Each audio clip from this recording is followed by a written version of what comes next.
Consegue ver o slide e me ouvir?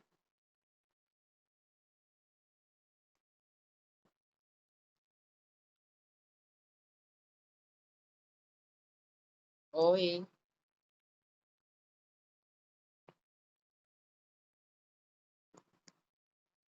Érica?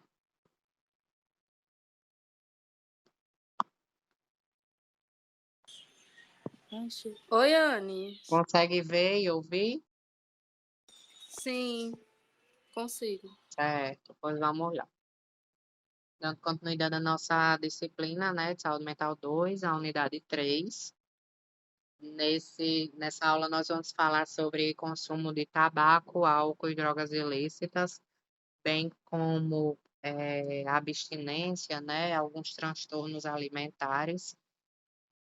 E aí, para a Organização Mundial de Saúde, né, a OMS, podem ser consideradas drogas as substâncias naturais ou sintéticas, com a capacidade de modificar uma ou mais função do organismo. Então, da mesma forma que o medicamento, né, uma droga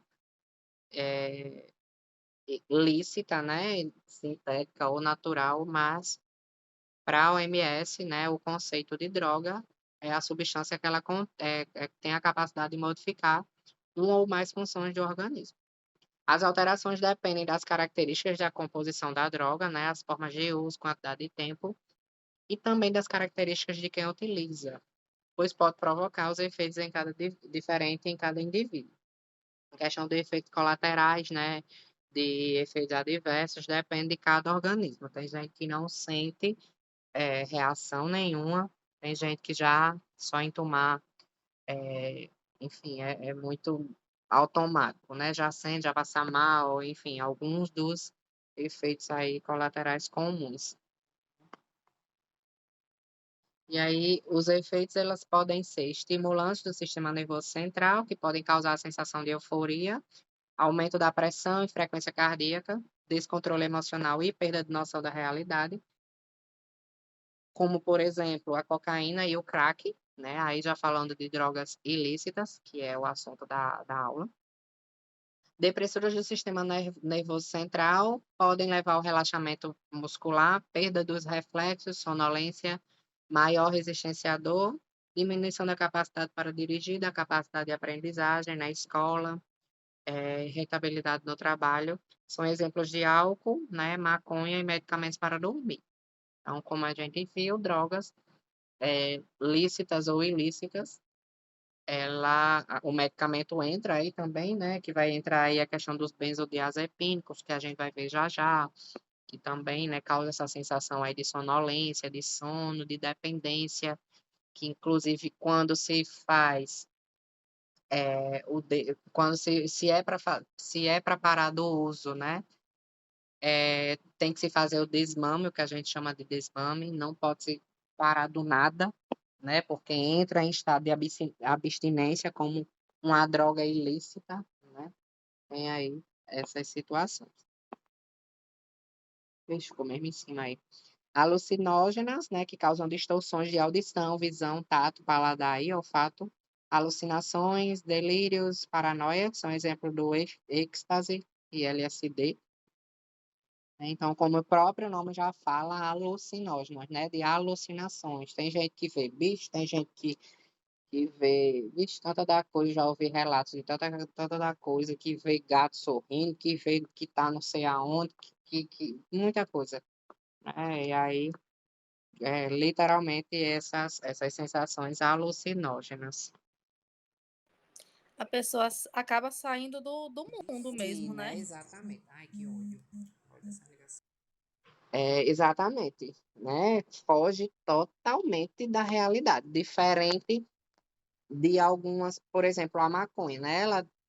Tem gente que diz, ah, não, fomos para relaxar, fomos sei lá, para ir trabalhar, para não sei o quê, mas não foge da realidade, né?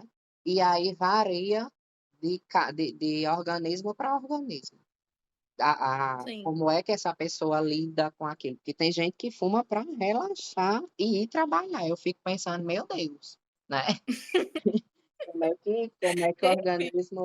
Como é que o organismo consegue trabalhar naquele efeito. Mas aí é como eu disse, questão de adaptação, questão do organismo Sim. mesmo, né? Enfim. Tem gente que diz, ah, não, eu fumo para almoçar, eu fumo uma para arrumar a casa, eu fumo, eu disse, ah, meu Deus do céu, eu sei que não consegue, mas quando deixar de gravar aqui, que eu, né, não vou expor algumas coisas, a gente conversa. Mas é isso, então, diferente da maconha, né, que as pessoas, muitas pessoas, inclusive, conseguem fumar e ter seu dia a dia normal, as alucinógenas, como o próprio nome diz, foge da realidade totalmente. Uhum. As drogas fazem parte da história da humanidade, sendo consumidas em busca de prazer, socialização, alívio de dores e de ansiedade e outras alterações do nível de consciência, passam a ser motivo de preocupação e um problema de saúde pública, né? Até porque muitas delas causam aí, como a gente viu, aumento da pressão, arritmia, aceleração.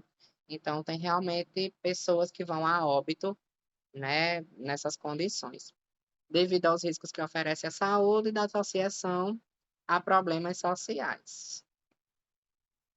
Então, tem gente que desenvolve, que já tem alguma predisposição ou alguma, sei lá, disfunção cardíaca e acaba não, às vezes nem sabe e acaba ingerindo, né, fazendo uso dessas drogas e tudo demais é veneno, principalmente uma droga ilícita, né? Então, uma hora a conta chega. A trajetória humana sempre esteve associada ao uso de substâncias psicoativas. Muitas delas já tiveram seu uso indiscriminado, inclusive incentivado por profissionais de saúde. Drogas como o tabaco e a cocaína eram vistas como potencializadores cognitivos. O ácido lisérgico, que é o LSD, né, era tido como estimulante da criatividade. Justamente, né, que a mente fica aí imaginando mil e uma coisas. Foi somente a partir da década de 1960 que os malefícios e o potencial para desenvolver o uso abusivo e dependência foram definitivamente reconhecidos. Desde então, seu uso tem sido desaconselhado e, inclusive, proibido na maioria dos países. As substâncias, eu digo muito, né? Porque as qualidades que eu andava, já vivia oferecendo. Eu digo, meu amigo, eu saio de mim com cerveja, basta uma, né? Uma coisinha simples. Não, minha filha, eu saio de mim, ó, eu dou meu máximo, eu fico louca. Imagine com história de bala, de não sei de quê. Mas, minha filha, Deus me defenda. Eu digo, não, eu já vejo assombração demais para precisar do mais. Deus me livre, Deus me livre. Mais assombração. Não, já basta. Aí tem gente, teve uma vez que um colega meu disse, se você, tipo assim, se você tem medo, ou se você já sabe da reação que você, né, que provavelmente você tem, eu nem prova, não, meu filho, já sou perturbado o suficiente. Aí ele dizia que via um gato, aquele gato do Alice do País da Maravilha, aquele que sorri, Sim, e o gato sim. olhando para ele dormindo, ele tentando dormir, o gato sorrindo. Eu digo, não, meu filho, já basta, pelo amor de Deus, me livre.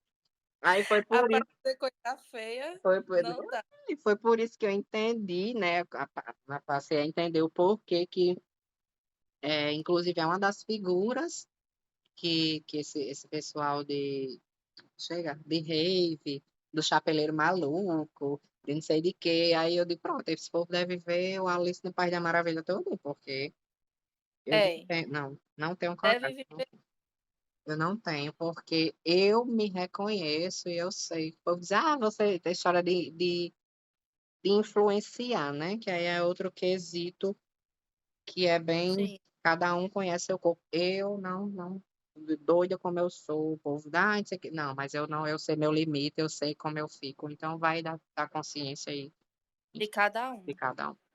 As É substâncias verdade. psicoativas são divididas em três grupos: drogas psicoanalépticas, psicoanalépticas ou estimulantes do SNC, né, que é o do sistema nervoso central, que é a cocaína, anfetamina, nicotina, cafeína. Anfetamina a gente vê muito para quem assiste aí essas séries de de presídios aí, americana, não sei de que, aquela The Black, The New, não sei o que, Orange, eu sei, enfim, Orange, The New, The Black, negócio assim, que eu não sei falar inglês não.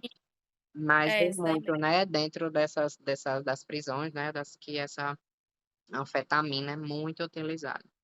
As Sim. drogas psicolépticas ou depressoras do sistema nervoso central, que são o álcool, benzodiazepínicos, barbitúricos, opioides, solvente, etc. E as psicodislépticas ou alucinógenas, né, que é a cannabis, LSD, fungos alucinógenos e anticolinérgicos, e etc. Essa questão do, das depressoras aí, né, das drogas depressoras, essa questão da cocaína, o pó, né, como se chama, que na verdade ela entra aí nos estimulantes, mas como é que eu posso dizer? Os relatos, né, que ela estimula, ela leva você ao pico, você não consegue dormir e tal, não tira você do eixo, você não fica viajando, você não fica vendo coisa, ela só ativa aí e deixa você estimuladíssima, mas no outro dia diz que é uma depressão do cacete, né? Então, tipo assim, ela dá esse pico e ela leva você a literalmente o pico da estimulação e quando ela Sim. cai, né, quando ela dá essa baixa, aí você vai literalmente, ela deprime o seu sistema nervoso central. Então Vai pro fundo do poço, né. é comum, exatamente, é comum essa história de no outro dia a velha deprê, como o menino chama, a velha deprê, é babado.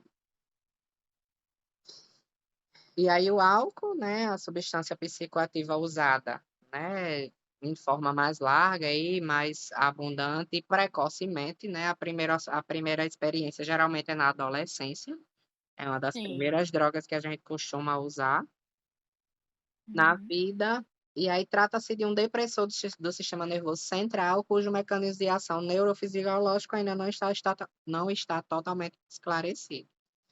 Mas aí ela é depressora, porque ela causa aquela leseira, né, causa aquela fica fora de si, fica enfim, dependendo, óbvio, né, da quantidade de consumo.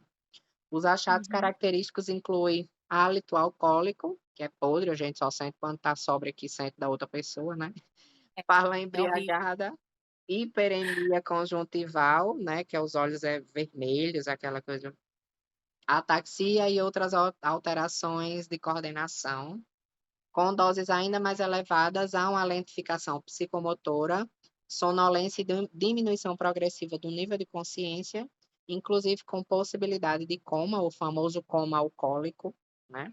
Pode levar à morte por depressão respiratória ou aspiração de conteúdo gástrico em intoxicações muito severas. Então, por você estar aí totalmente inconsciente, né? Em alguns casos, como essa questão do coma alcoólico, a sua respiração ela pode ser afetada e, por exemplo, se você chegar a querer vomitar, né, e não Uhum. está acordado ou não está totalmente ativo, você pode acabar aspirando esse conteúdo e aí trazendo mais malefícios. Então, tudo aí depende da quantidade ingerida.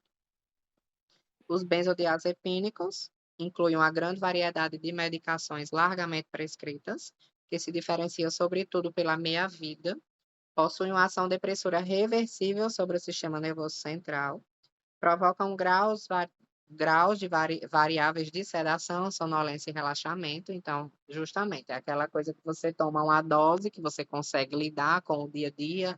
Já tem outras que, se você toma, né, um pouco mais, você adormece que inclusive diz que é um sono tão gostoso, eu digo: "Não, eu já tenho um sono por natureza, graças a Deus", é outra coisa que eu misericórdia. Além de comprometimento cognitivo e do desempenho psicomotor, possui ação anticonvulsivante e induz a intolerância e dependência física. Então, é aquela situação que, pronto, eu sei que eu preciso de um ansiolítico. Tem dias que eu fico: "Meu Deus, eu vou atrás, eu vou procurar, eu vou tomar, eu preciso dormir, eu preciso parar de pensar", Mas ao mesmo tempo, quando eu penso na dependência, eu digo: "Deus me livre", eu sei que, né, então quando a É gente horrível. tem um pouquinho de óbvio, não estou falando, tem gente que realmente precisa, né, é gritante mas quando você, eh, tem essa consciência da dependência, do que é pior, né, se você tomar e que você enquanto você tiver controle do que você pode pensar ou pode, né, saber que vai passar, saber que respira, fica na tua ali, se esconde, faça o que você for Eu possível. passei por isso, porque eu tomava o alprazolam, Sim. que eu não conseguia dormir de jeito Uhum. nenhum. Só que eu me vi tão Ave dependente Maria. do alprazolam, que eu disse: "Não, eu vou tirar, porque se eu não tirar, eu vou ficar ainda mais Mais dependente". dependente. Quando a minha cartelinha estava acabando, eu já ficava louca: "Meu Louca. Deus, amanhã eu não vou conseguir dormir, porque eu não tenho meu remédio, eu não tenho meu Acaba remédio". Eu ficava: sendo psicológico, você já começa a colocar na cabeça que se acabar você não vai conseguir, então, "Não vou né. conseguir dormir". Exatamente. Exatamente. Às vezes não é só a dependência, é também o psicológico, né, já fica Sim, aquela: "Vai acabar e eu não vou conseguir", então, minha filha, é só uma bola de neve.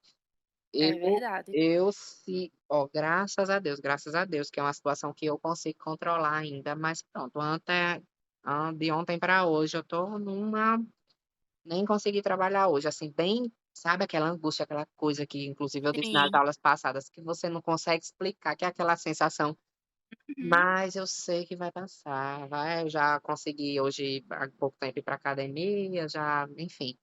Então é aquela situação de vai passar, mas infelizmente eu sei que tem gente que não, né, que é mais forte, que realmente É ma é aquilo que eu digo, não é a questão de, ai, eu chegar para uma pessoa e dizer assim: "Homem, isso é besteira, se acalma aí que vai passar", não, né, eu não não é que eu consigo ter controle sobre isso, que é desesperador inclusive, é, né, é horrível. mas Pronto, eu incluí os exercícios físicos, uhum. assim, eu treinava de noite para ver se ficava realmente cansada por Cansada, conta. né. É. Exatamente. Já eu, ao contrário, eu tomei fazia tempo que eu sempre tomo, chega, termogênico para acelerar meu metabolismo, porque realmente eu durmo com muita facilidade. Todo mundo diz: "Ah, essa menina dorme", durmo com muita facilidade. E aí o meu Sim. é o contrário, assim, eu preciso de estímulos para me manter ativa, porque senão eu passo o dia todo e esse final de semana agora, esse feriadão que teve questão do Uhum. do ser funcionário público, né, que foi transferido para segunda, eu passei o dia, o final de semana que Deus deu, deitada, segunda-feira deitada, literalmente deitada. Só me levantei para ir Uhum. para o banheiro que é do lado da cama, daí eu voltei, minha água é aqui do lado, nem comer eu comi, fiz jantar de noite. Então, tipo assim, espera aí, né, porque realmente sabe aquela coisa que só sono, só sono. Aí hoje eu Só inventei som. de tomar um termogênico para ir para academia para realmente que é cafeína pura, né, para ativar. Fazia tempo que não tomava, saí engoiando, enjoadinha, tô aqui só a misericórdia.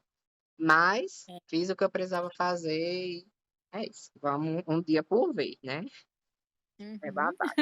E aí hoje que, assim, por eu trabalhar na área da saúde e ter acesso a, tipo, receitas controladas que fica comigo e tal, aí na primeira coisa que eu penso, eu digo: "Vou já atrás, vou já fazer", mas Vou já pegar aqui. vou já exatamente. Mas aí É. eu me seguro, porque lá na unidade a médica ela Nossa. atende de segunda a quarta. Então Hum. como ela não atende quinta e sexta, então tem pacientes que precisa de renovar a receita, então ela carimba, deixa comigo para realmente esses pacientes que precisam muito, né. E Sim. aí eu acabo renovando as receitas e tudo. Mas, isso se você entrar em desespero e tiver essa facilidade, você se afunda, se você não tiver um É pouco de verdade, entendeu. é Então verdade. é isso, procurando vamos lá. A maconha, né, que é uma droga ilícita, é a droga ilícita mais usada no mundo, é extraída de uma planta chamada cannabis sativa e o principal composto psicoativo é o delta-9 tararã THC, resumidamente, né, que a gente não importa muito saber o que é isso aí. cujo mecanismo de ação ainda não é totalmente conhecido. A droga conhecida como haxixe, né, que é a concentração de THC cerca de 10 vezes superior da maconha, e ambas as substâncias, no geral, são fumadas, mas podem ser ingeridas, né? O haxixe diz que aí é uma mistura babadeira, misericórdia, a pessoa acha que nem funciona, porque É verdade. funciona. Acho que a pessoa fica só, Só ali no fundo da lua. só viajando. O efeito da maconha inicia-se logo após ser fumada e dura em cerca de 2 a 5 horas. Certo prejuízo das habilidades motoras pode permanecer até 12 horas. Os efeitos psíquicos são variáveis, por vezes dependente da expectativa do usuário, e incluem o efeito euforizante, relaxamento, diminuição da ansiedade, como eu falei, né? Tem gente que, ai, não, eu fumo para trabalhar, eu fumo pra... Alterações de percepção temporal e espacial, aumento da percepção das cores, som, textura, paladar, aumento do apetite. Isso aí é bem típico, o povo fala da larica, né? A larica após come até as paredes. Os estimulantes, né, do SNC, que é o sistema nervoso central, incluem-se a cocaína, a anfetamina e as substâncias anfetaminoides, que são usadas como anorexígenos, entre outros. O principal efeito da cocaína é o bloqueio da recepção de dopamina, recaptação da dopamina e de outras monoaminas, né, que é do mesmo grupo, como a noradrenalina e serotonina, levando ao acúmulo destes neurotransmissores na fenda simpática. Então, ela só libera, né? Então, não é feita essa recaptação absorvida e liberada. Então, ele só capta aí, né? E acaba ocasionando esse acúmulo dessas substâncias, né? Do prazer, da hiperestimulação, né? No sistema nervoso central. Por isso que são estimulantes. Pode ser usada por via intranasal, endovenosa e fumada, que é o crack, né, que tem a cocaína em sua forma de base livre, misturada a diversos solventes e de efeitos muito potentes e altamente aditivos. Então, para quem não sabe, fique sabendo, o famoso pozinho lá, que branquinho, bonitinho, é o crack em outra forma. Não tem gente, óbvio, o crack, a pedra, né, que chama, ele é muito mais forte, ele é muito mais puro, vamos dizer assim, muito mais concentrado, por isso que acaba viciando no primeiro uso. E o pó, a cocaína, né, ele é misturado com outros solventes, tem gente que mistura com gasolina, com descambauacete, e acaba tem gente, como eu disse, né, dependendo do organismo, tem gente que é um vício crônico, né, aos poucos. Mas aí já tem organismo que já vicia e não é um vício. Depende, né? Eu já ouvi também relatos que tem gente que cheira todos os dias, né? E, por exemplo, igual a maconha, para se manter ali estimulado, tem gente que é viciado na maconha. Na verdade, não é o vício da maconha, talvez seja o vício né? Já acaba gostando do bem-estar, daquela sensação de relaxamento, né? Enfim. E aí, com esse efeito potente, né, da cocaína, e é altamente aditiva, né, altamente misturada aí com muitas substâncias que não prestam. A pessoa cheira a gasolina misturada com... Ah, lembra. O uso da cocaína provoca a sensação de euforia, excitação e bem-estar, aumento da vigília, que é a questão do sono, né? Eu fico ali vigilante, fico ali hiper estimulada e com a questão do sono, não se tem sono, desinibição e aceleração, muita desinibição, né? Louquinha, e aceleração das funções cognitivas. Os efeitos psíquicos são acompanhados por taquicardia, aumento da temperatura corpórea, aumento da frequência respiratória, sudorese, tremores leves de extremidade, espasmos musculares, tics e midríase, né, que é aquela pupila dilatada. Tais efeitos têm curta duração, de 30 a 60 minutos, não por isso que acarreta a administração repetida, né? Quando tá passando, dá outra inalada, quando tá passando, outra. Então, isso acaba hiperestimulando o sistema nervoso central. Quando é no outro dia, quando realmente passa esse efeito, ele dá aquela queda, aquela depressão mesmo. As anfetaminas típicas, né? E drogas anfetaminérgicas aumentam a liberação dos neurotransmissores das terminações nervosas, como dopamina, noradrenalina e serotonina, né? Que são os hormônios aí do prazer, da saciedade. São substâncias muito prescritas no Brasil e que frequentemente estão em formulação para redução de peso, né? Que produz aí a sensação de euforia, aumento da disposição e do estado de vigília, inibem o apetite e geram a hiperatividade autonômica. Então, claro que isso é numa dosagem segura, né? Que é numa dosagem prescrita, de forma que não vai causar malefícios.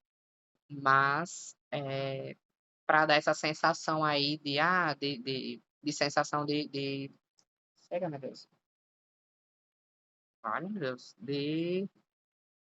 Fugiu o nome. Saciedade, né? De saciedade para a questão da perda de peso. Tem gente que quando está muito ativa acaba descontando na comida, acaba comendo mais do que o normal. A nicotina é a substância psicoativa do tabaco, é também um dos estimulantes do SNC, com grande poder de causar dependência. Os efeitos incluem melhora da capacidade cognitiva, como atenção, humor e relaxamento. Também causa efeitos adversos agudos, como náusea e ou vômitos, aumento da salivação, né? Tem gente que o fumante cospe muito, diarreia, tontura, cefaleia, além de sinais de hiperatividade autonômica em pacientes não habituados. Os opioides, né, que podem ser naturais, que eles são extraídos de uma folha, que são a morfina, a codeína, os semissintéticos, a heroína, ou os sintéticos. Meperidina, metadona, a metadona também é muito famosa aí nos filmes, a metadona e a heroína, né, nesses filmes, nessas séries, a anfetamina, a gente vê muito nas prisões aí, né? E aí, esse fentanil é uma das drogas que é utilizada para sedação por exemplo, agora inclusive, teve, salvo me engano, se não me falha a memória, foi o fentanil que estava tendo aí uns roubos, né, por causa na pandemia, que teve muita, sei lá, fugiu o nome, intubação, né, que tiveram muita intubação, então estava tendo muito roubo de hospitais de fentanil, justamente para essas vendas, para essas situações. Os próprios profissionais, né, faziam aí esse roubo para acabar disponibilizando, ganhando dinheiro por fora, porque é aquela coisa, né? O tráfico dá muito dinheiro. Não é correto, óbvio, mas não vamos cegar de que é aquela coisa do dinheiro fácil, né? Então, se teve aí algumas situações dessas, eu vi em reportagem que tiveram roubos, né? Médicos roubando aí de hospitais esse essa medicação aí, para fazer justamente para repassar. Derivados do ópio, que o ópio é a planta, né? Por isso que é opioide. São utilizados principalmente por via oral, mas também pode ser administrado por via endovenosa, inalados ou fumados. E a heroína, por exemplo, né, costuma ser usado por via endovenosa. Os solventes inalantes, que são depressores do SNC, e contém substâncias químicas voláteis aditivas em sua formulação, como o tolueno, o benzeno. O benzeno, ele está muito presente aí, é uma substância altamente cancerígena, está muito presente na gasolina. Se você chegar num posto de gasolina, pelo menos se não tem, é para ter na bomba lá um adesivo indicando, né, que contém o benzeno e tal, que é altamente cancerígeno, e, enfim. uso de máscara, parece que o povo não sabe ler. Mas porque a gente chega nesses postos, zero máscara, zero cuidado, zero, né, enfim. É mesmo das pessoas que trabalham lá, né. É isso que eu estou dizendo, exatamente, né, então, principalmente eles, né, na verdade a gente quando chega para abastecer, só abastece e sai, que também é para É, se manter uma distância, né, sim. mas eles a gente chega e ave Maria, chega a dar uma agonia. E Uhum. isso é para ser repassado para principalmente quando eu, como eu dou aula de enfermagem, eu trabalho, e aí eu bato muito nessa tecla, né, a gente bate muito nessa tecla dessa área, o quanto é importante a orientação, o quanto é importante, mesmo que oriente, o profissional ele precisa ser, tá ali sempre sendo avaliado, sempre tá sendo, batendo nessa tecla, né, sempre sendo fiscalizado para saber se há uso de enfim. Eh, e aí esses solventes incluem as famosas colas de sapateiro, né, que inclusive têm cheiros bem fortes. E aí propulsores de aerosóis, tintas, vernizes, os famosos solventes que a gente conhece, né, esses inalantes, tintas esmaltes, essas tintas de portão, essas coisas, né, tinta a óleo, removedores, aquele solvente mesmo de diluir aí essas tintas de uso de portão, enfim. E aí, infelizmente, né, tem pessoas que quando não consegue ou que só tem acesso a isso, acaba realmente inalando e se viciando nessas situações, né, nesses solventes. No geral, as drogas de fácil acesso, né, inaladas principalmente por crianças e adolescentes de baixa renda. Então é uma droga, né, um químico que você consegue comprar em uma loja de construção, uma loja, enfim, né, de geralmente material de construção, chega, compra uma lata de solvente, né, enfim, então é isso, acaba mesmo, causando essa sensação, né, de depressão do sistema nervoso. Com essas situações. Os alucinógenos, inclusive eu da outra vez eu falei do vídeo da eletroconvulsoterapia, nem lembro mais o nome, e eu nem mandei, mas eu vou mandar hoje sem falta. E um vídeo também, vou ver um bem interessante, que se fala muito, tá se falando muito dessa ayahuasca, né, que é um cogumelo. É altamente aí alucinógeno, e aí tem uma um ritual, eles fazem um ritual que é como Ave Maria, eu tenho nem coragem. Um dia desse uma pessoa estava comentando sobre, que não sei de quê, tipo assim, querendo me convidar, "Não, mulher, deixa minha vida já é alucinada já, eu já tenho minhas alucinação já, deixa". Deus me livre, cada convite que eu vou lhe contar. E aí é um Ah, chá desse cogumelo que você toma, é um ritual mesmo, aí você depois vomita e tem uns encontros com um deus, não sei de quê, sei lá, né, uma coisa tão estrambólica. E aí tem gente que realmente não resiste, porque a gente, pelo menos eu conheço, desde que o mundo é mundo, que a gente, pelo menos eu ouvi muito desde criança, que o cogumelo, né, desde pequena, que eu ouço isso, que o cogumelo ele é venenoso, vamos dizer assim. Óbvio que tem os tipos, né, mas você, sim. né, já tem essa orientação, cogumelo é venenoso, não pegue, não pague, justamente para você é bonitinho, né, uma coisa que a gente inclusive mal vê por aqui, Uhum. mas já se tinha essa orientação, eu pelo menos eu tive. Então imagine, né, os alucinógenos são substâncias naturais ou sintéticas que induzem alterações sensoperceptivas, como alucinações e ilusões, além da perda de contato com a realidade e delírios, né, sem que ocorra estimulação ou depressão do sistema nervoso central. Inclui a psilocibina, que é extraída de alguns cogumelos, a dimiltriptilina, a mescalina e a ayahuasca, que é justamente a babadeira aí que eu falei, ingerida no ritual do Santo Daime oculto da União Vegetariana de outras seitas, é a babadeira. E aí é como se você, eles falam, né, que é como se você voltasse à sua infância para se tratar para ver como, tipo assim, olha, ver seus traumas, ver o que é que ocasionou, o que é que vocês têm hoje, tipo assim, que é em decorrência da sua infância, da sua adolescência, dependendo da idade que você esteja, né. É meio que para você se curar dos seus traumas, e aí você faz, tipo, essa regressão. Eu digo: "Não, deixa, eu vou tratando meus traumas como Deus quer". Aí você faz, tipo, essa regressão, né, e aí você meio que se cura, e quando você volta, quando você torna, você tá bem. Eu digo: "Não, tem gente que realmente não suporta esse processo e acaba realmente sendo intoxicado pelo cogumelo, né, pela essa Deus me defenda.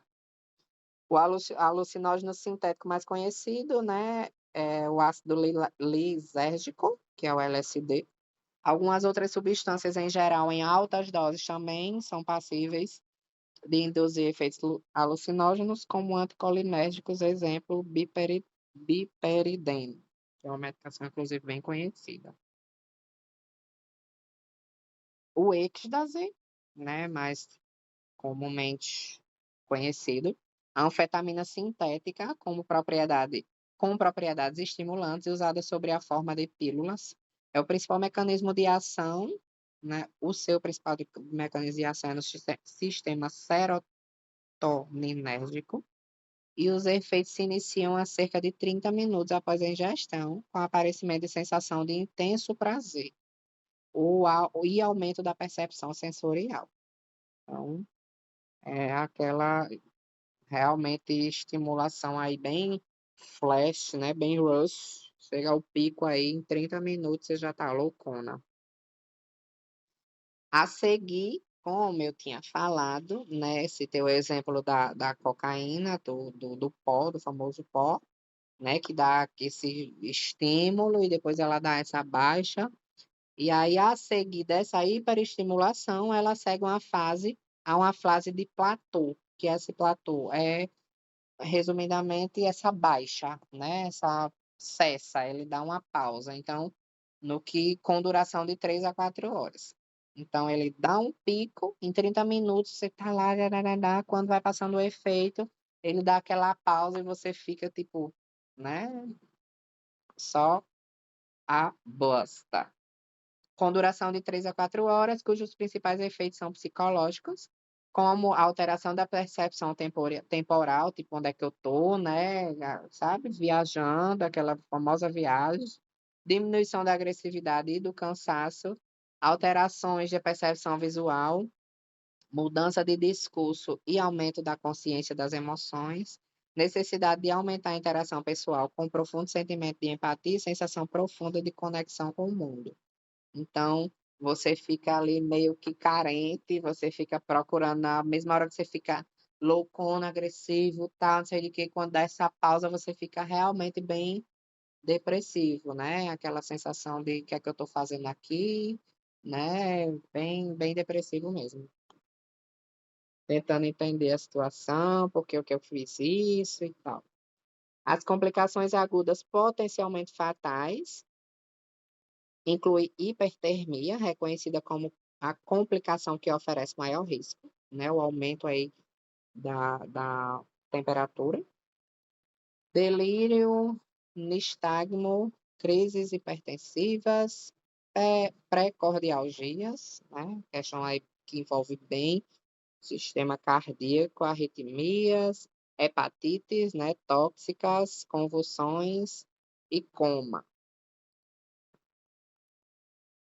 Abstinência, segundo esse DSM-5, que é como se fosse um manual, né, da saúde mental, é caracterizada como uma síndrome específica, a síndrome de abstinência, sinais e sintomas característicos a determinada substância que surge devido à interrupção ou à redução do consumo, né? Como eu falei, inclusive essas drogas, essas medicações ansiolíticas, né, antidepressivas, benzodiazepínicos, tudo, elas precisam ser retiradas aos poucos, precisam ser feito o que nós chamamos de desmame, justamente por causa dessa síndrome de abstinência, que em geral, né, depois desse uso prolongado ou por causa de altas doses, né? Mesmo que seja um uso curto, mas se for em altas doses, precisa-se ser retirado com cuidado.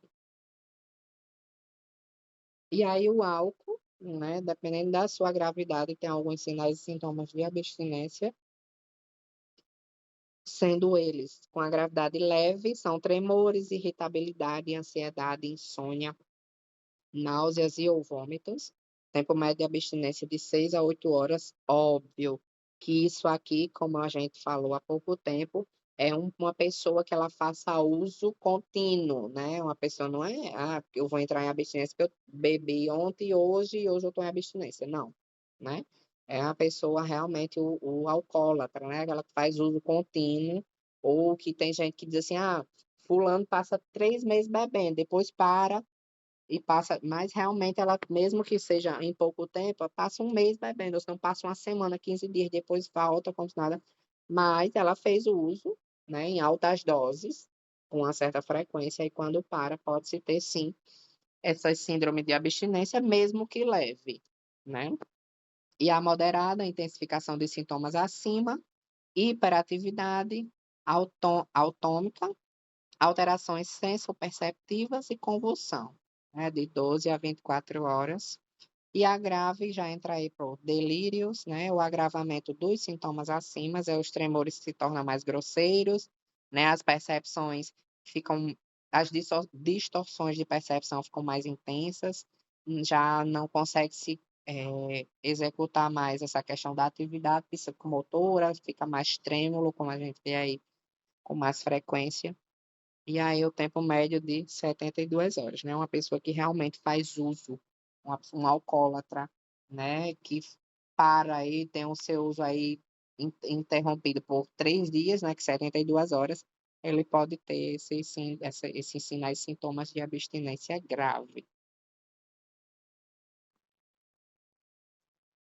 E aí os benzodiazepínicos, né? Sinais de abstinência por benzodiazepínicos. Inicia-se após a interrupção ou diminuição das doses habituais, e tanto o início como a duração e a gravidade dos sintomas dependem da meia-vida da abstinência, da quantidade do uso médio. Então, é aquela coisa, né? Depende do tempo do uso, depende da substância, né? Eu tenho uma pessoa que eu conheço que ela faz um uso de uma substância, de uma medicação, que ela, caso passe 3 dias, essa substância ela entra em surto mesmo, de quebrar as coisas, porque realmente não se pode fazer a pausa, né, de repente. Então, uma medicação que é para tratar esses sinais de depressão, né, e tudo, ansiedades, ela, com 3 dias, se ela, tipo, só parar, o remédio acabou, não comprei, parei, né, estou sem usar. E ela pode ocorrer o risco, óbvio, que depende de cada pessoa, mas corre o grande risco de entrar em surto mesmo, né? De quebrar, então vai depender do organismo e vai depender da substância, né? E da quantidade que toma, do tempo que toma. Observam-se também tremores, sudorese, né? O suor excessivo, palpitações, hipotensão, né? A baixa da pressão arterial, letargia, né? Aquela sonolência, aquela coisa bem letárgica, lenta, anorexia, sintomas gripais, né, devido à baixa aí da imunidade, intolerância à luz, cefaleia e náuseas e ou vômitos. Pode haver contrações musculares, hiperreflexia e também convulsões e rebaixamento do nível de consciência. A maconha, não há uma síndrome de abstinência amplamente aceita para a maconha, né? Então, como eu falei, só a questão do não fa a questão do vício, entre aspas, é da sensação mesmo. Eu gosto, né, me acostumei com essa sensação de vir trabalhar ou de fazer alguma coisa após isso. É realmente meio que de gostar, porque parou, não se tem uma síndrome, né, aquela coisa que: "Ai, meu Deus, eu preciso", eu fico, sabe, não. Óbvio que tem casos e casos. Possa ser que diga: "Ah, não, mas eu conheço fulano que quando passa um dia sem fumar, se sente", não. Claro, o organismo dele se acostuma com aquela substância, mas, né, geralmente não existe síndrome de abstinência para maconha. Os estimulantes, né, são principalmente psíquicos e incluem disforia, ansiedade, irritabilidade, fadiga, apatia, alterações no sono, aumento do apetite e retardo psicomotor, né, que na maioria das vezes é a agitação psicomotora. Geralmente, esses indivíduos apresentam desejo intenso e poderoso de usar a substância. Então, preciso, é aquele vício mesmo, aquela dependência. E o corpo pede literalmente. Os sintomas de abstinência para as anfetaminas são similares e podem atingir 87% dos usuários, então muito alto, né? Mas há algumas peculiaridades, como a ocorrência de hipersonia intensa, né? Então, o estímulo do sono, pesadelos, sintomas depressivos graves e, ocasionalmente, sintomas psicóticos. A nicotina, os sintomas de abstinência iniciam-se poucas horas após o consumo do último cigarro, um pico de 24 a 48 horas, por isso que o pessoal diz que é muito difícil deixar o cigarro, né? Muito difícil mesmo, porque é um curto espaço aí de tempo, né? Não é aquela coisa, ah, eu parei, só vou sentir falta, não. Em 2 dias aí já tá. E é uma coisa que, querendo ou não, é de fácil acesso, né? Querendo ou não, não. É uma droga de fácil acesso. Você vai em qualquer mercado, compra e tá tudo de boa. Então, né? É de fácil acesso. Então, realmente, acredito eu, né, que é para deixar realmente essa questão do vício, a abstinência aí é gritante. A sintomatologia inclui desejo intenso de fumar, o humor, né, que fica aí irritado, ansiedade, dificuldade de concentração, inquietação, diminuição do desempenho motor e tensão. Também ocorre sonolência e dificuldades paradoxais para dormir. Então, quando fala de paradoxo, é uma coisa meio que como é que eu posso dizer, contraditória, né? Então, ao mesmo tempo que pode ocorrer a sonolência, pode ocorrer também a dificuldade para dormir. Então, é um paradoxo, né?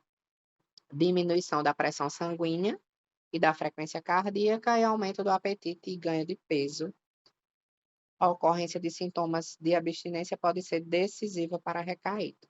Como eu falei, né, o cigarro ele é de fácil acesso, então é uma sensação tão horrível que vou lá, compro, fumo e passou. Então, os opioides, né, sintomas de abstinência começam de 4 a 12 horas depois da última dose.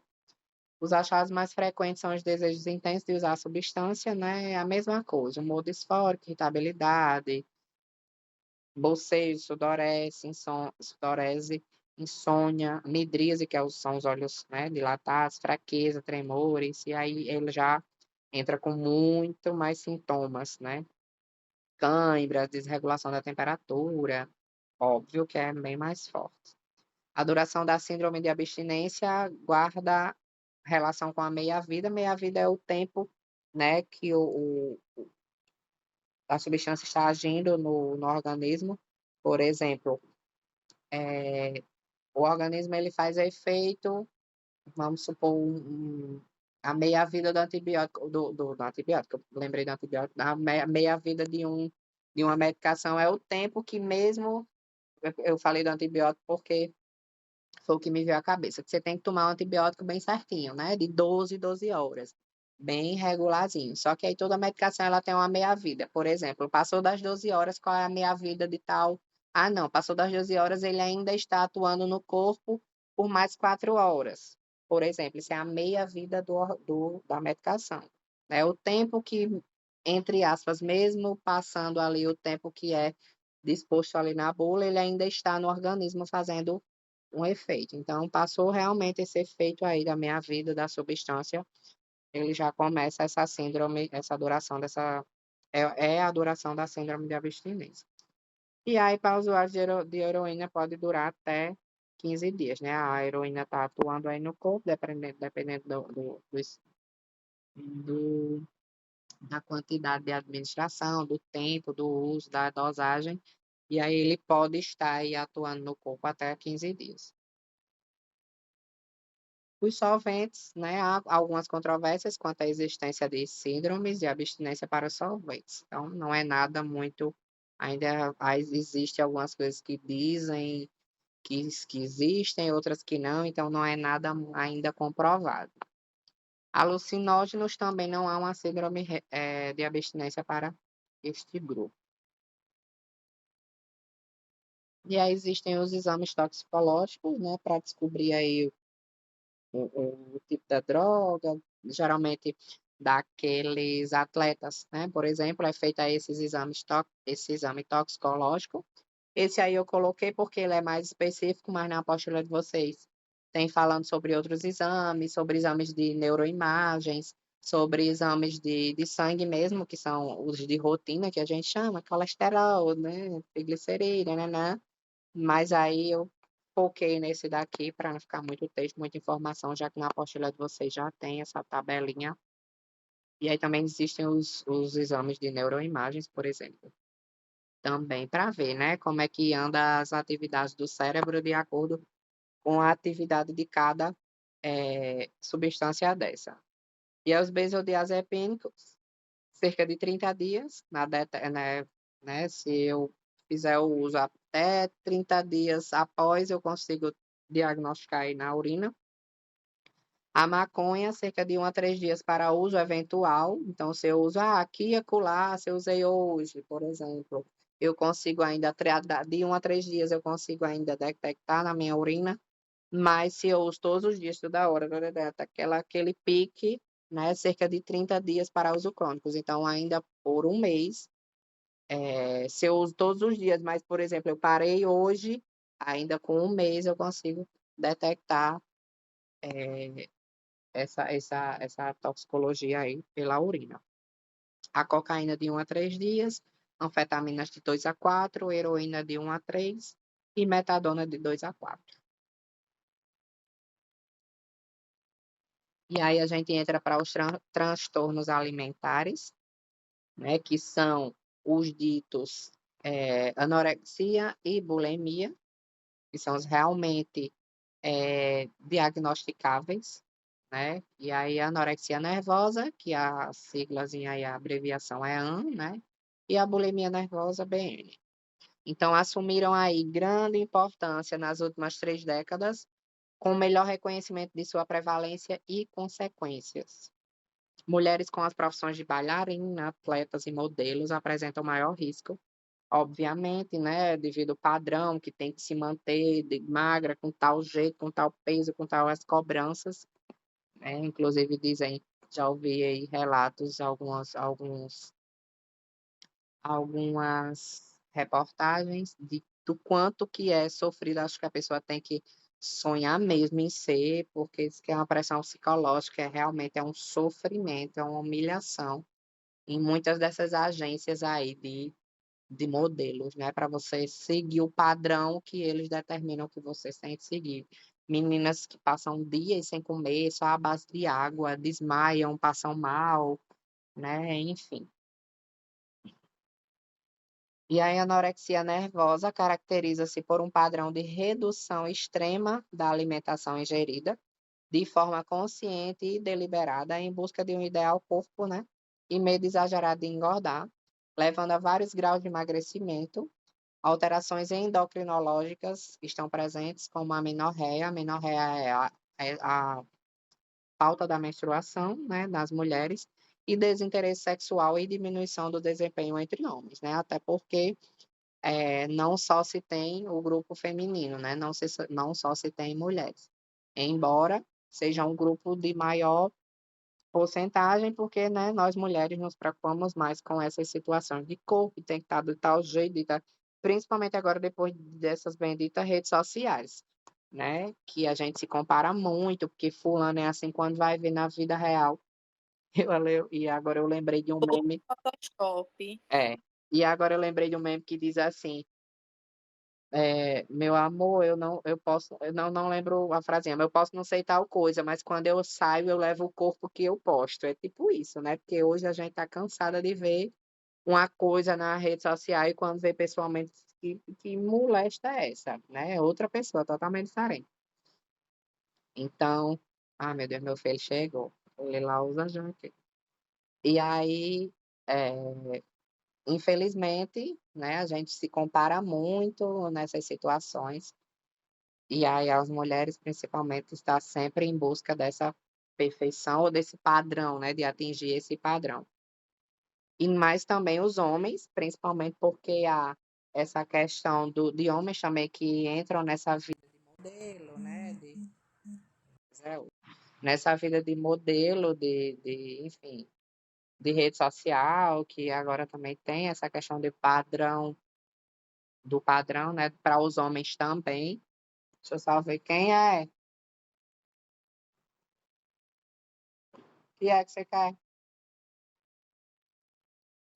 Que é? Ok, que foi que aconteceu?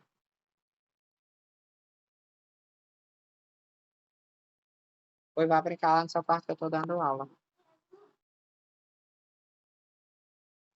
Aconteceu alguma coisa, ele não quer me dizer. Vou já para investigação, que ele tava lá em manhã. Então vamos voltando.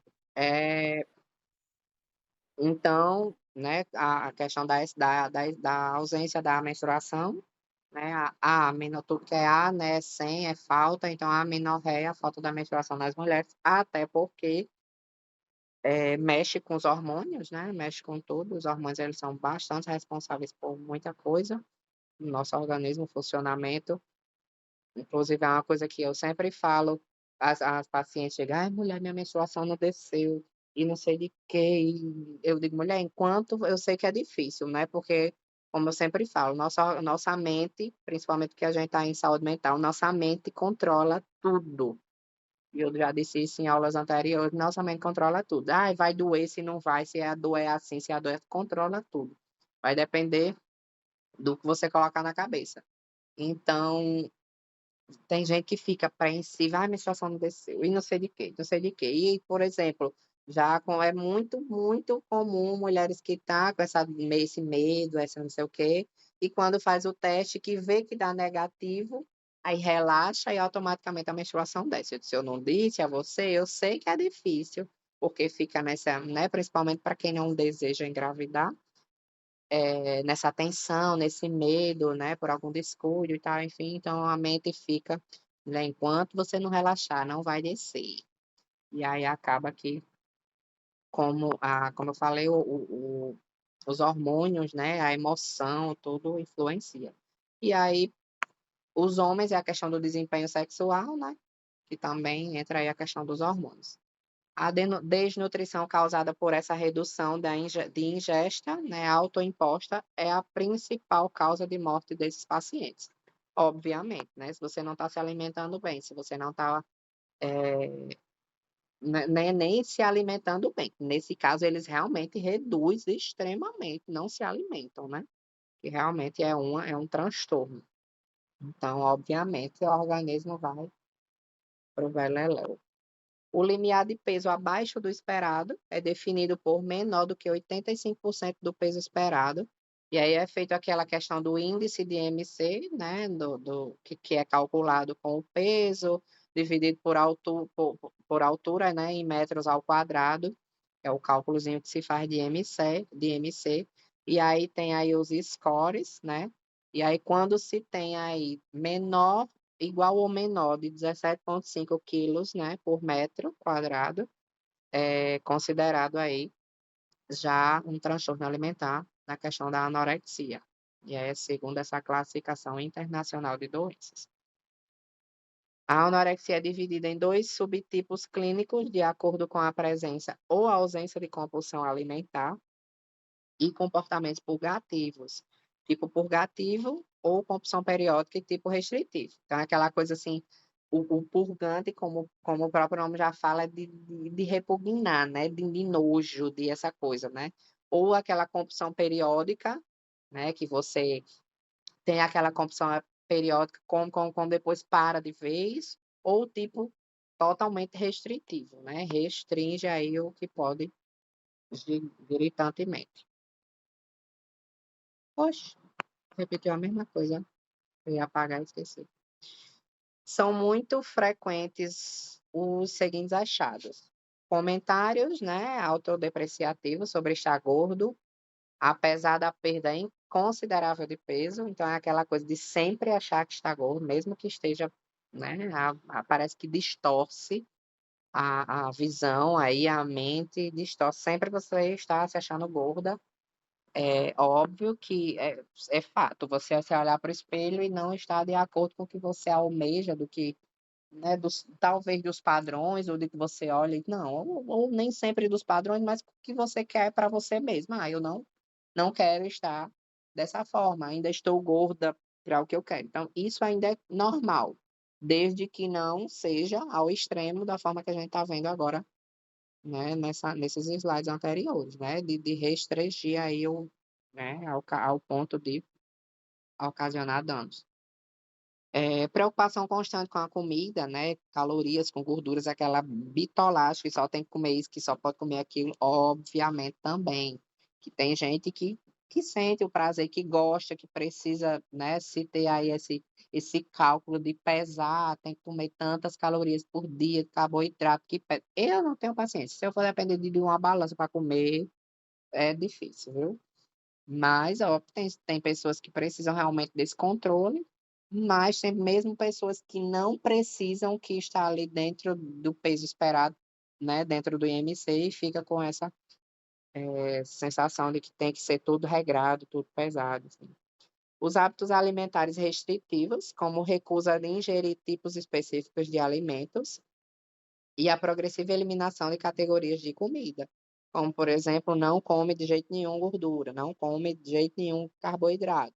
E a gente sabe que tudo demais é veneno, né? Então, tanto a gordura em excesso, o carboidrato em excesso faz mal, como também a falta, aquela história do low carb, né? Então, é altamente prejudicial, porque o nosso corpo precisa de açúcar, óbvio que em quantidades, né, de limites diários aí, de acordo com o peso, de acordo com a idade, de acordo se você faz exercício físico, enfim, com a altura, por causa do IMC. Então, tem-se um quantitativo, né, específico para cada pessoa, para cada objetivo, se eu quero emagrecer, se eu quero aumentar, né, se eu quero ganhar massa magra, enfim, tá? Depende da rotina, do sono, de muita coisa. E não simplesmente não comer porque não pode, porque engorda, porque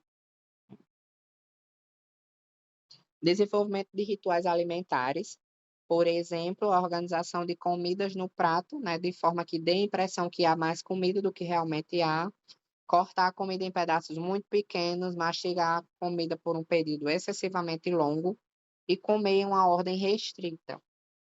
Então, a gente sabe que tem que se mastigar, né, tal e tal, comida de lento e tal, mas aquela mastigação excessiva, aquela comida que você só come se for nessa ordem, então é realmente um transtorno, realmente você olha assim, é coisa assim, né, fora do comum, fora do que é de se esperar de um comportamento normal, né, de uma pessoa, vamos dizer assim, comum, porque quando se tem um transtorno, algo de errado não está certo, como eu sempre digo.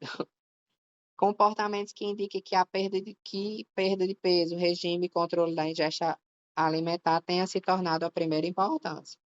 Tem gente que só pensa naquilo, né? Só sobrevive disso, né? Hábito de negar, sentir fome, apesar da perda de peso progressiva. Então, perdendo fome, senta aí que eu vou conversar com você.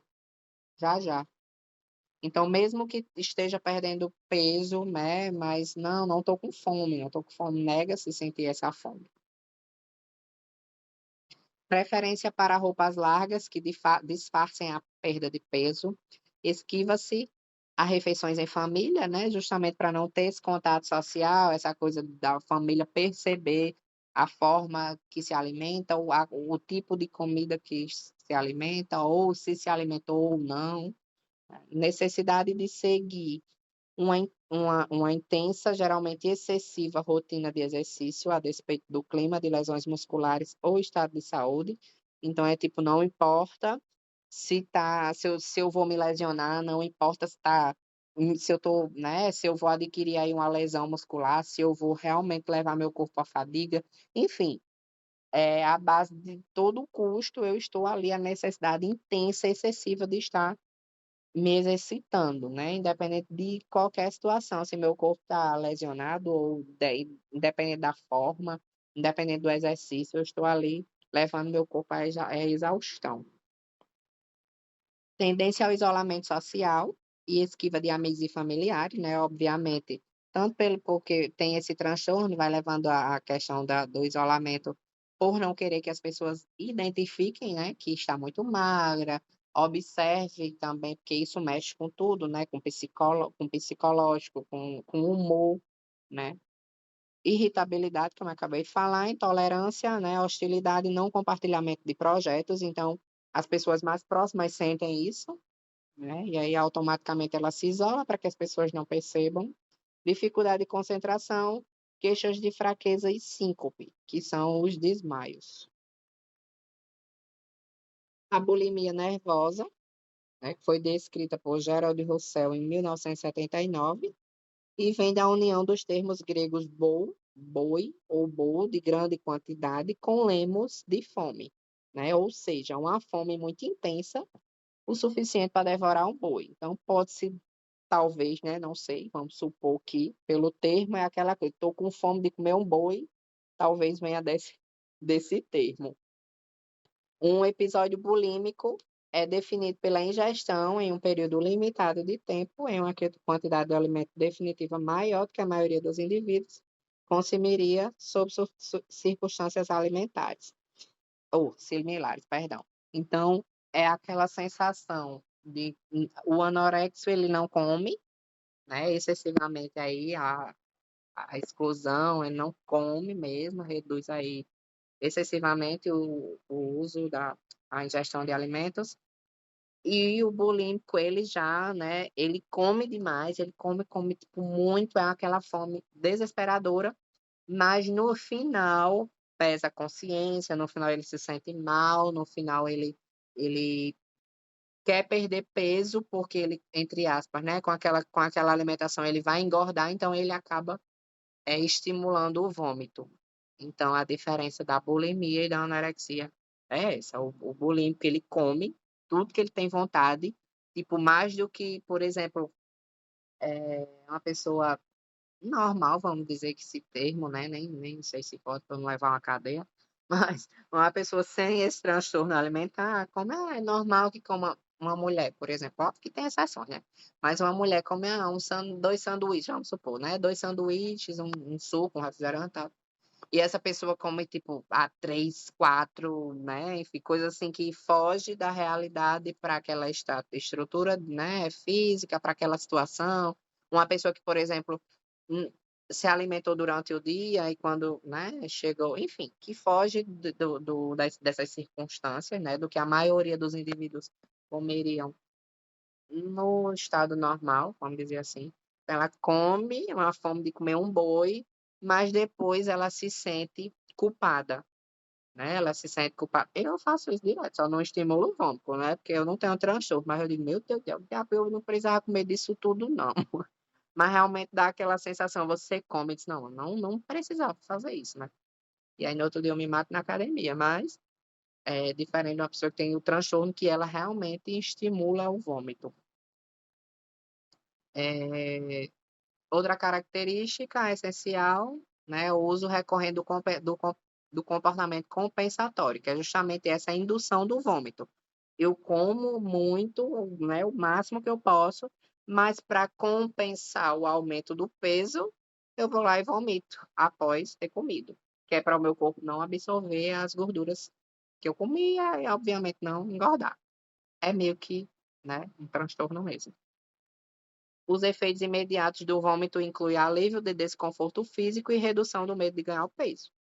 Então, obviamente, se quando você come demais, você se sente, tem dia que eu saio, meu Deus do céu, desse sushi daqui de Macau, eu saio, mas só falta se mijar de rir.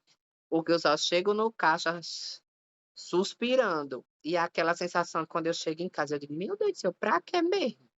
Pra quê?" Além do rombo no bolso, né, eu digo: "Pra quê mesmo isso? Não precisava disso", né, mas é aquela sensação de querer comer e tal, mas no transtorno é isso, eu como o máximo, e aí eu induzo o vômito, que é para não ganhar o peso, e porque obviamente, né, eu vou estar com esse desconforto físico, né, vou estar muito cheia.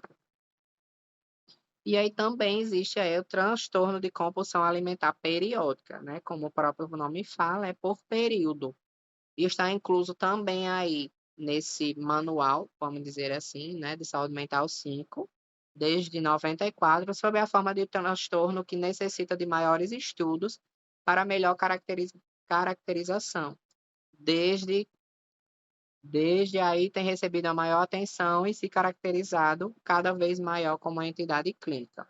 Então, para diagnóstico mesmo de transtornos alimentares, os mais conhecidos, os mais que a gente diz assim, é um transtorno alimentar, os mais característicos, os que realmente têm um diagnóstico fechado, é a bulimia e a anorexia.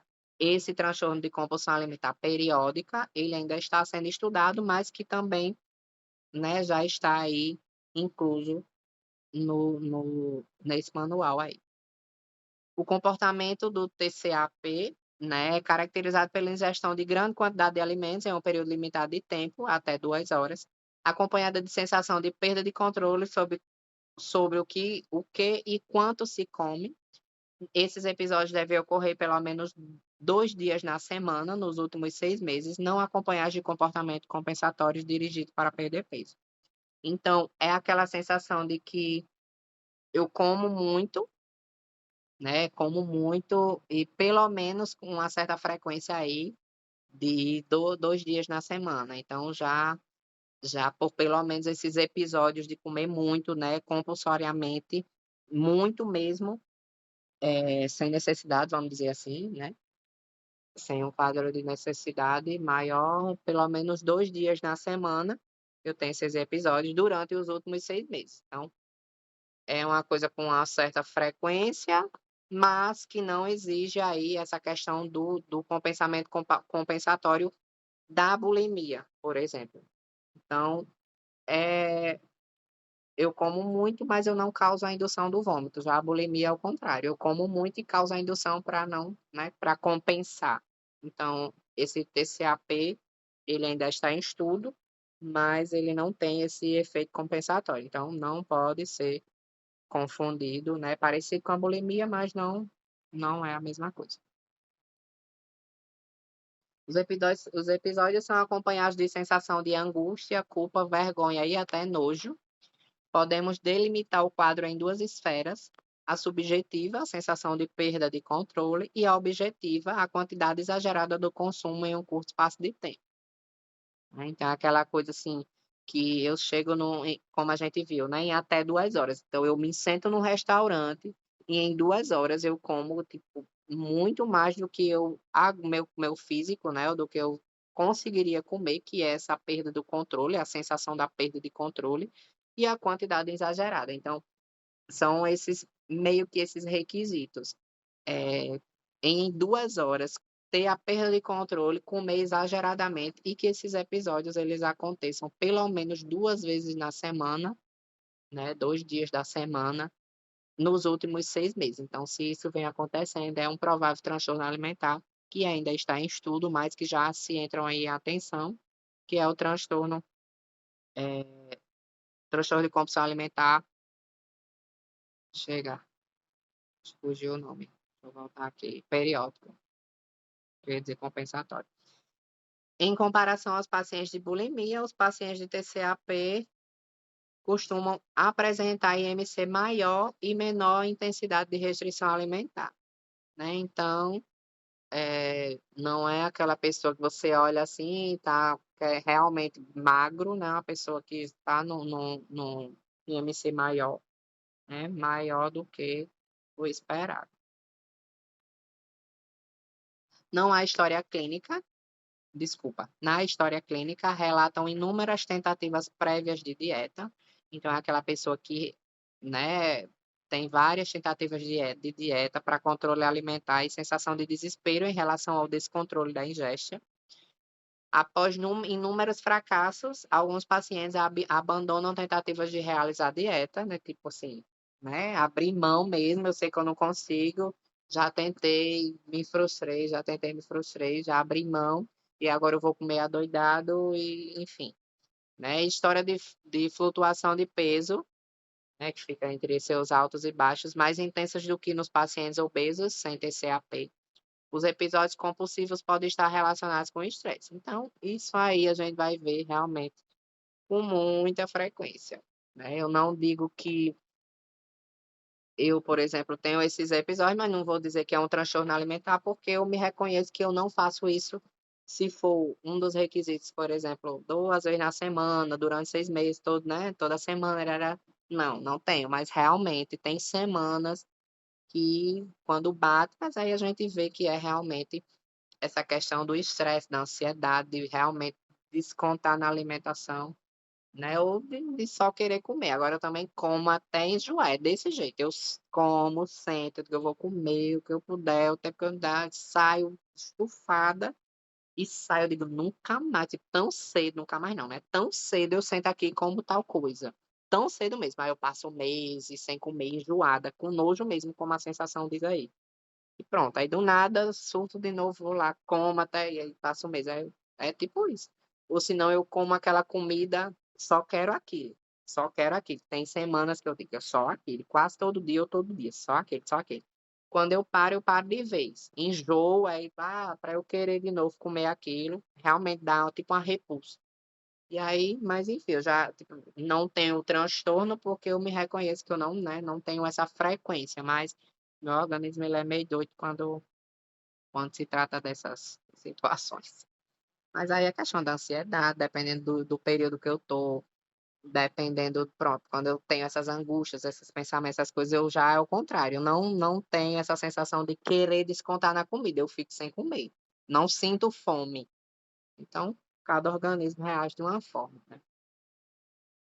E aí algum um quadrinho com algumas características, né, e na anorexia a característica é o medo exagerado de engordar, peso do paciente é o peso abaixo do mínimo, tipo, não é o mínimo, é abaixo, muito abaixo do mínimo, né, depois de que é feito lá o cálculozinho do MC.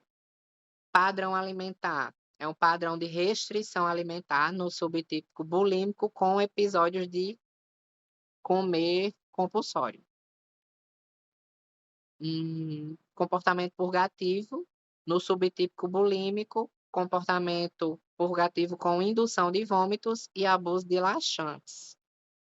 Então, a bulimia já tem a característica que é o medo exagerado de engordar, também, né? Peso do paciente é normal ou sobrepeso.